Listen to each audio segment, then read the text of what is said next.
this segment, we're going to be referring to the book of the Stanford Social Innovation Review, chapter Grappling with Systems Collapse.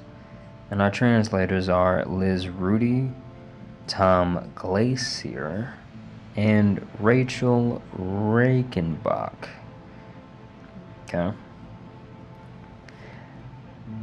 This chapter talks about social change in organizations in a system or a society that may no longer be valuable, right? So this idea of like social change in organizations, kind of don't think that captures really the accurate description for what's discussed here, but it does get in terms of actually the giving the accurate emotional response to this particular idea here. But we'll talk more about it regardless. And in terms of this idea, this concept, I think it speaks to societal collapse. And I definitely think we need to start to consider at least the possibility here, right? And explore it, right? Taking steps to think out what you would do, and what that would mean for you, your community, and your actual family, right? And there's a book that I think really speaks to this topic of actually like the power of envisioning this idea and this event is Imaginable. Okay. In this book, Jane McGonigal. And Jane's a director of game research and development, and in this book she talks about particularly some telling experiments and some telling projects that she's been a part of.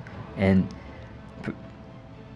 for this particular idea, I really think it's pertinent to mention how in 2010 she exposed a lot of participants in a certain experiment to pressures that were very similar to the COVID pandemic. Okay? For all my conspiracy theorists out there, I don't know if Fauci was there. I can't say that for sure, but I will say I feel like Jane definitely has a sense of credibility I would attribute to her based on no real understanding of who she is. But I like her. I like the book. But I will say, after the pandemic, her team took this opportunity and reached out to the past participants for interviews and to see how they handled the pandemic, the actual pandemic. And it was found that they were much quicker to respond and more resilient to the changes that COVID required people to really get used to. And this idea, the power of actually just walking through even just a tad bit, you don't even have to completely immerse yourself in the scenario, but starting to walk through and understand those things, what you would do, what it would require, that does give you an element of real power in the future. So, let's see. In terms of this idea, right, our translators here note how the underappreciation of the moment could be disastrous for organizations and honestly, I feel like society as a whole, right? Because the Dragon King event describes a shock that may very well tear the system apart and render it useless for the future, right? And our translators talk about a systemic understanding around understanding the collapse in general, okay? And what to expect in terms of the organizations and the systems that are in place, okay? And we won't dive deep in here because I feel like there's all types of trouble I could get into here. I don't even know if there's any type of trap holes. But starting to think about that is extremely important. And this is a quote straight from the particular reading, right? The Three Horizons framework, originally developed by McKinsey and Company, but since reimagined by Bill Sharp and others in the Futures and Foresight community, provides a helpful way to understand this dynamic. The collapsing system, essentially Horizon 1, which is shown in green, its descent into non-viability, steepening dramatically after a Dragon King event. Horizon 2, in orange, represents the intermediary period marked by chaos and uncertainty, but also experimentation and the stress testing of nascent norms and institutions. Horizon 3, in purple, is the system that eventually emerges, and perhaps reflecting some aspects of Horizon 1 and Horizon 2, but ultimately different in its attributes, behaviors, and outcomes. Okay? Now, the translators, they talk about how attempts to preserve or return to normal could prolong the period of chaos and uncertainty, which is shown in orange. But I also think the reactionary response that many of us may be more easily guided to, it would play into the hands of characters who are planning for the collapse. Okay? And this is pure speculation at this point, right? We're just hypotheticals. We're just talking. Now, I think a lot of us are in shock by many things being done by this administration, but I want to point out that really this idea of what's going on and how it's taking place, it does appear to be sanctioned by the deep state, okay? And we could be looking at a liquidation, okay? In terms of this graph, there could already be a design ready for Horizon 3 or the purple line. And I must say, I don't think that we would like it. Now, they talk about different systems of collective action and how they can impact this particular idea, the network shown here, or the graph shown here, basically, right? And one is essentially a protective system that may be closely aligned with mutual aid groups, right? This system can speed up a more appealing emerging system or a different Horizon 3, which is shown in purple, okay? Now,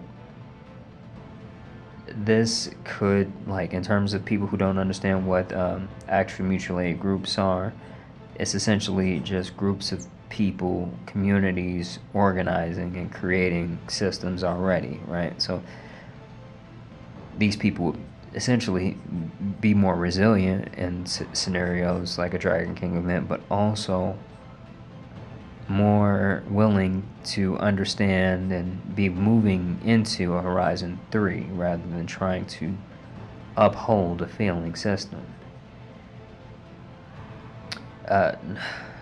Number 2 is a blocking system, which they describe as a collective stubbornness that will slow down the collapse of Horizon 1 in green here, but also it would help the rise of essentially or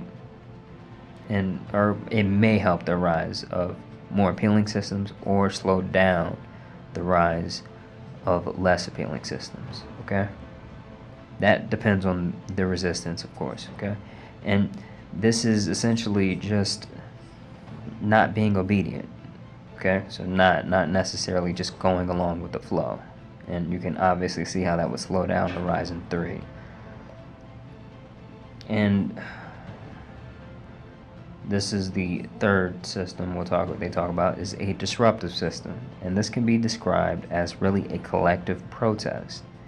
And given the organizing nature behind protest, it may help create an emerging system built around the wants and needs of the majority. Okay?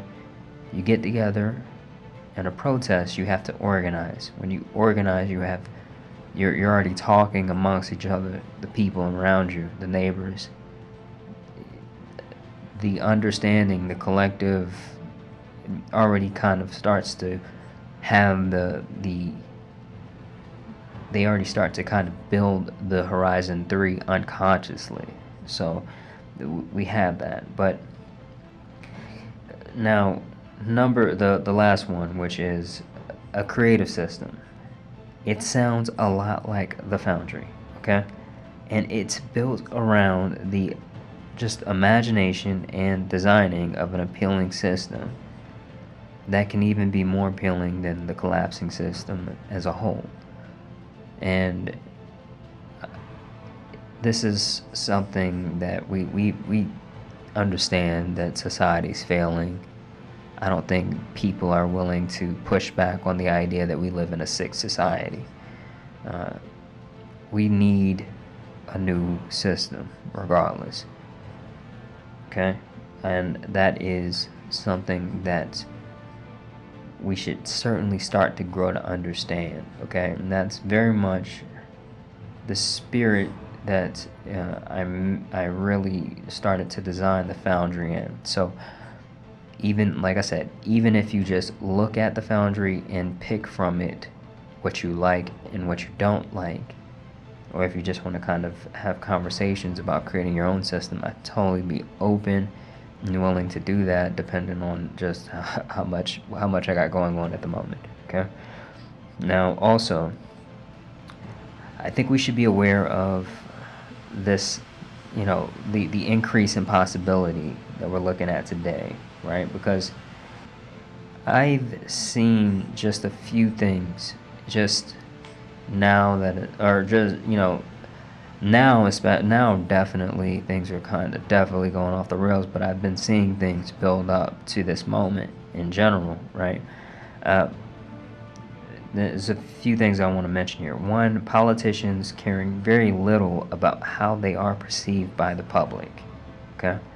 This is coming from the idea of Epstein, the Epstein case, and with Gaza and Israel. Okay? Two is I've seen, particularly this is something that I haven't seen in the media, but the rise of private military contractors and their use. Okay? Our Army is subbing out a lot of military action already. I'm not going to speak too much to this, but that idea is very worrisome, okay? Now, also included in number 2 is there's a growing divide between the citizens and the soldiers or the actual military itself, right?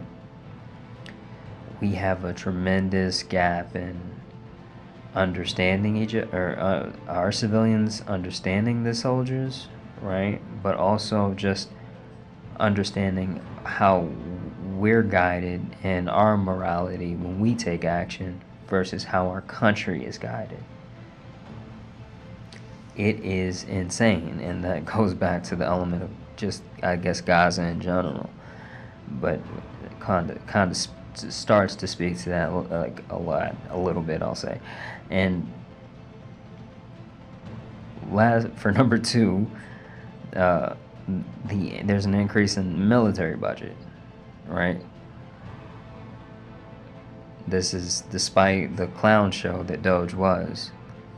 They decided to increase the military budget. That's anybody who had really an understanding and a deep appreciation for how Elon Musk was taking on the system and going out his way to fire all the people who were regulating him and the park rangers or whatever. I don't know. I recently kind of had a touch the grass moment where I kind of talked to people who believed what Elon was doing was okay, and that maybe it was just the Democrats that were just being loud about this. But that increase in the military budget was a straight hawk to a spit in your face.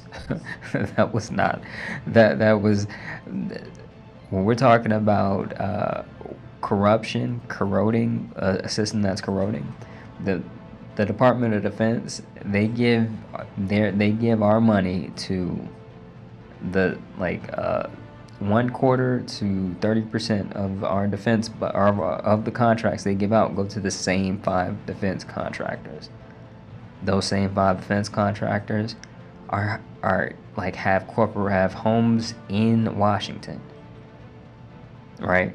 The corruption is so, like, for anyone who knows, it is so in your face. It is absolutely disrespectful. But that rise in military budget was a spit in the face, and I want you guys to understand that. The idea of the insane wealth inequality.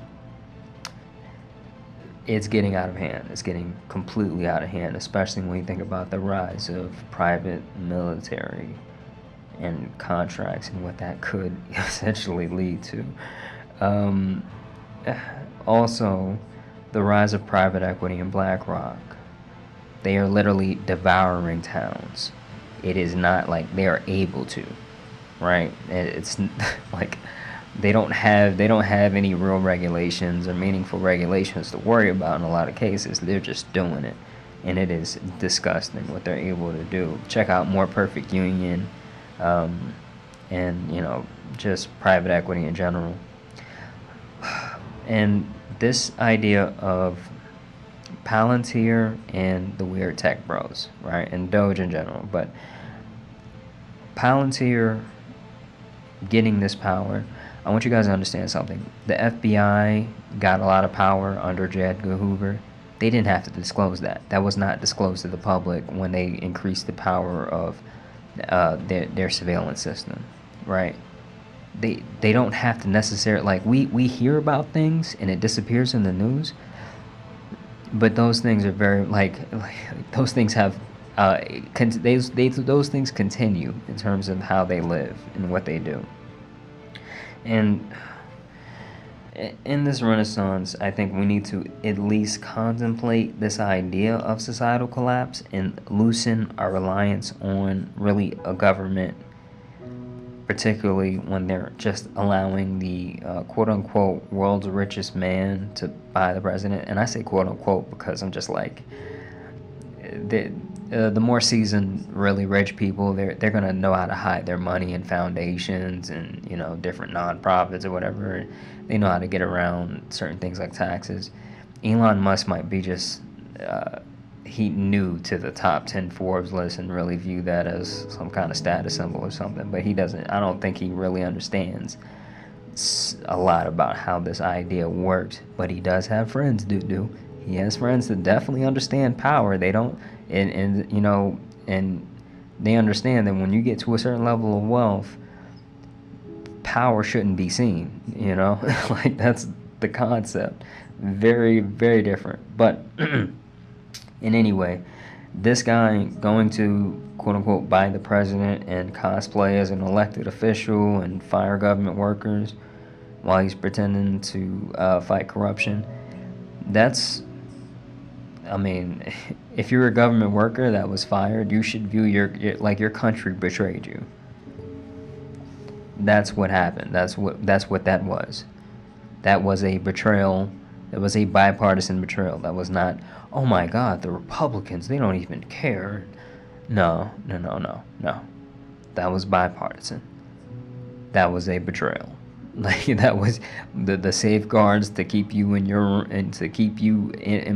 and doing your job. You need to understand something. That is government. That was a systemic understanding that these people could be fired. There were no safeguards. There was no military to come and just smack some sense, and some Seymour Hersh figure to come in and smack Elon Musk and say, "Hey, stop this." There was none of that. That these things just happened. This was a betrayal by your government, your system.